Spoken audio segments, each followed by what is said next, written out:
Well, from Beyonce to Taylor Swift and Harry Styles, live shows are officially back and millions of people are packing stadiums to see those biggest stars. But some concert goers say there's a noticeable difference in the crowds around them, leading to unpleasant or even frightening situations. They're posting their experiences on social media and calling for stricter concert etiquette.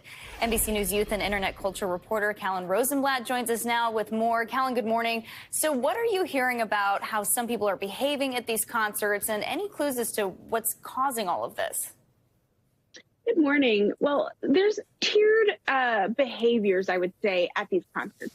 The first tier is really, what some have described as mean girl behavior, where some people are competing for either better spots in the crowd, better videos. This is sort of driven by social media.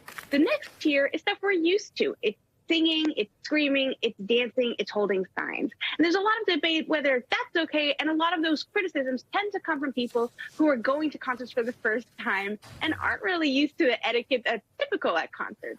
The third tier, I would say, is where it gets a little dangerous. That's throwing things at celebrities or performers, that's pushing one another. And we know that can actually be deadly, that pushing, which can lead to a crush. And so people are essentially saying, you have to be aware of the people who are around you. Concerts are a team sport here. And so what they're asking for is really awareness of the people around you and good behavior. The thought process on this is that, social media has been a driver of this behavior, as well as the fact that people are still sort of learning how to re-socialize post-pandemic. So that's kind of the thinking here on concert etiquette.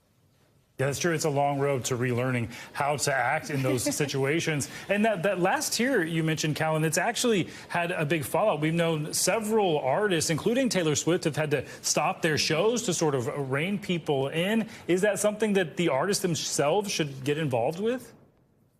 Yeah, well, we see Taylor Swift, we've seen Billie Eilish, even Tyler, the Creator, either, shouting into the audience to stop pushing people or telling them to stop throwing things. I do think to some degree artists have a responsibility here, and that's the conversation online is if you see something happening in the crowd, you should say something or help someone who is in trouble. But it's also on the crowd. You have people around you. If someone falls, you help them up. I had one person tell me, if someone's thirsty, offer them water. Again, it's really that crowd mentality. We're all in this together. This is a joyful event. Let's help one another. So, Kalhan, what are some of the unspoken rules people should be following when they're at a concert, and what can we do so everyone has a good experience?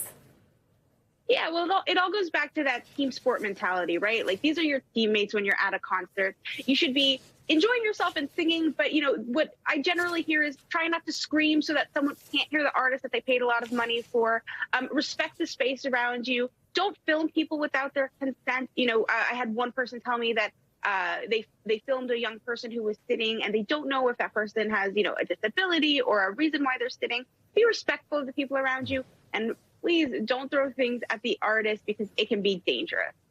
And sometimes people holding up their phones and recording the entire show, that drives me crazy. Who's going to watch that? That's what I don't understand. Who would watch that? Kalhan Rosenblatt, thank you so much. We appreciate it. Thanks for watching our YouTube channel. Follow today's top stories and breaking news by downloading the NBC News app.